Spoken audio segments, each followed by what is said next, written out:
চূড়ান্ত সিদ্ধান্তগুলো পৌঁছার পরে যথাশীঘ্র সম্ভব যাতে নির্বাচন অনুষ্ঠিত হয় সেই প্রস্তুতি গ্রহণ করার জন্য জামাত ইসলামী এবং ওই যে টিম আছে সরকারের তার সাথে আলাদা বৈঠক হবে, মত বিনিময় হবে এবং সেখানেই আমরা আমাদের মূল সিদ্ধান্ত এবং আলোচনা জানাবো।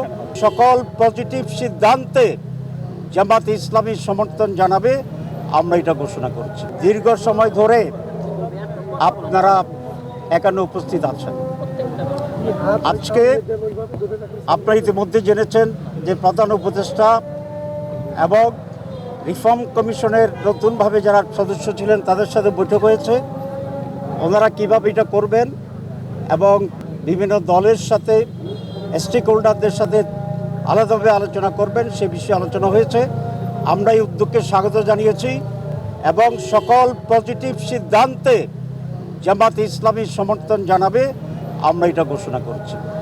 এবং আমরা এটা বলেছি যে এই সংস্কার কমিশনের চূড়ান্ত সিদ্ধান্তগুলো পৌঁছার পরে যথাশীঘ্র সম্ভব যাতে নির্বাচন অনুষ্ঠিত হয় সেই প্রস্তুতি গ্রহণ করার জন্য আজকে মূলত এটা ছিল জিস্ট অফ দি ডিসকাশন।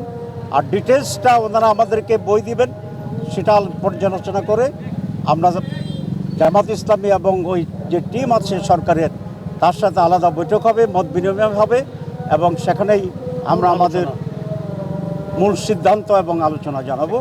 এটাই আজকের মূল প্রতিপাদ্য বিষয়। আমরা বলেছি যে সংস্কার প্রয়োজন, এই জন্য সংস্কারটার উপরে আমরা ঐকমত্য হই, তারপরে যথাশীঘ্র সম্ভব নির্বাচন অনুষ্ঠিত হবে। প্রধান উপদেষ্টা তো বলেছেন ডিসেম্বরের ভিতরে ওরা করবেন, আমরা সেটা দেখছি হাউ ইট গোজ।